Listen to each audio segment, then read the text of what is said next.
We see in the book of Leviticus, Vayikra, how it is that one should, or when one could, approach the Most High. I wonder how the modern crowd, today's crowd, hears such a restriction. How this Barry Phillips a 10-minute Torah, day one of another double Torah portion, Acharei Mot, after the death, and Kedoshim, set apart ones. We begin today in the book of Leviticus or Vayikra, chapter number 16 and verse 1, which reads, And Yahweh spoke to Moshe after the death of the two sons of Aaron, as they drew near before Yahweh and died. And Yahweh said to Moshe, Speak to Aaron your brother not to come in at all times to the set-apart place inside the veil, before the lid of atonement which is on the ark, lest he die. Why? Because I appear in the cloud above the lid of atonement. It was the responsibility of Aaron the high priest to go into the set-apart place and to attend to the table to showbread, to the menorah, and to the altar of incense. But there was his limitation. Just beyond this altar of incense, this place of intercession, there then was behind a veil, and it's debated somewhat as to how transparent this veil might have been. The real thick veil that we hear so much about being rent, this is not that veil. That veil was behind two large oak wooden doors on the temple in Jerusalem. And that veil was what was rent, not the veil before the Ark of the Covenant. So there is this understanding that he was shrouded from and limited by this particular veil, and yet there was a cloud that appeared over top of the lid of atonement over the Ark of the Covenant on the mercy seat. And this cloud represented the Shekinah, the manifested glory, the cloudy smoke, if you will, of Yah's presence manifested here in the earth. It has been the desire of mankind to pull Yah out of that cloud so that we might be more approachable to him. I remember as one born in the very, very, very early 60s, and as a child in the 1960s, and I know I'm dating myself a little bit, but it's all right. I'm okay with that. That during the late 60s, when the drug culture had taken strong root in America, and when there was an attempt to redefine everything, if you were not a part of those days, they were very, very interesting in this grand cultural shift. And there was an attempt to redefine the Most High. I remember hearing how that some had began to refer to the Most High as Big Daddy, and Yeshua as Junior, and as the Holy Spirit as the Spook. These blasphemous terms for the Most High are insulting, but it was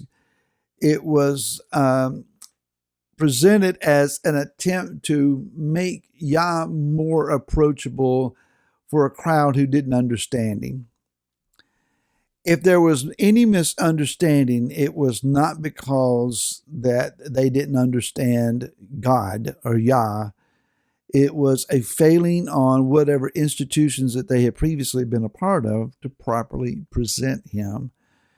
Again, man would prefer that Yah step out of the cloud and just come and be one of us, be our buddy, be our advisor, our counselor, our friend, our genie in the bottle even. Just let me approach you and see what goodies are available for us.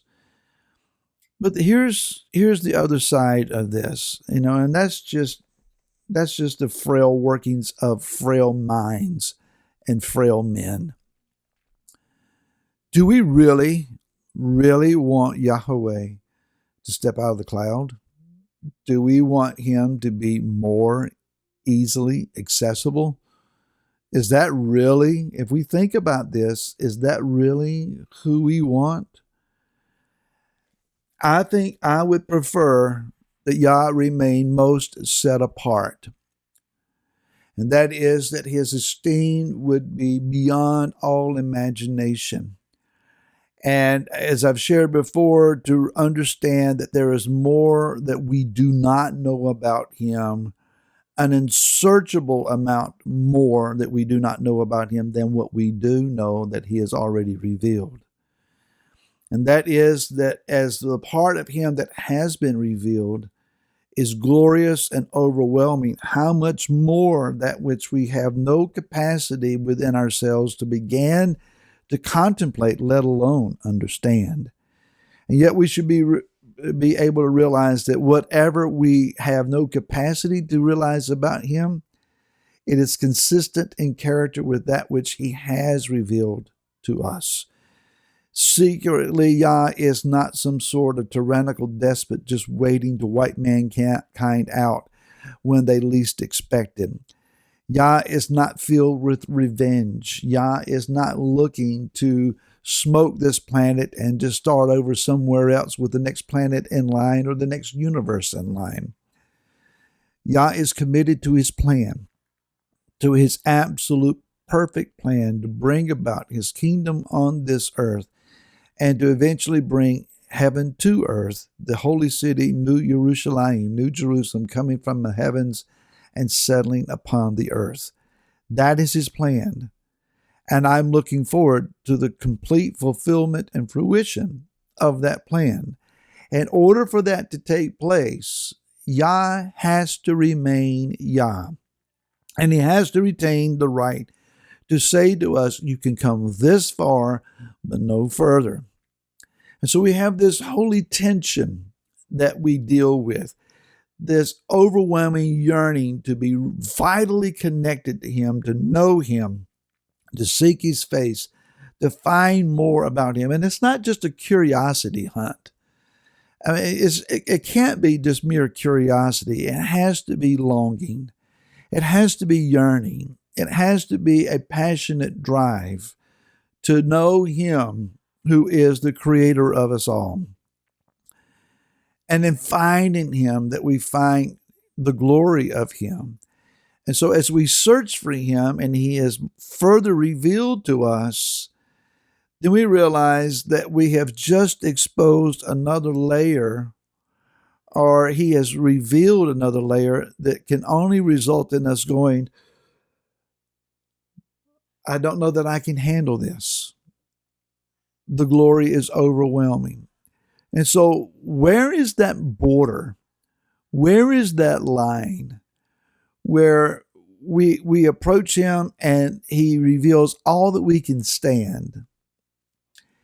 Well, I don't know that we can definitively draw a line somewhere in a figurative spot and say, you can get up to this point, but any closer, you're going to die.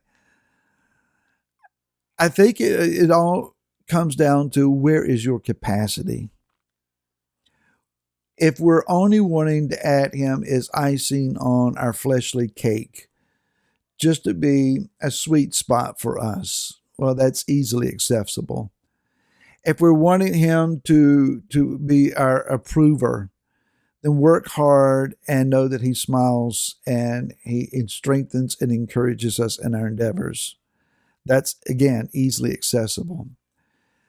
But when we're willing to die to ourselves, when we come to the place where we're crying out, much less of me and so much more of you, where we are lost before him and not in just some kind of ethereal, spooky, wondrous, smoky place before him, but rather we cease to be anything more than, I just need you. I need all of you. that requires a lessening of ourselves. How far is that border? Think about that, and I hope to see you again tomorrow. Until then, shalom.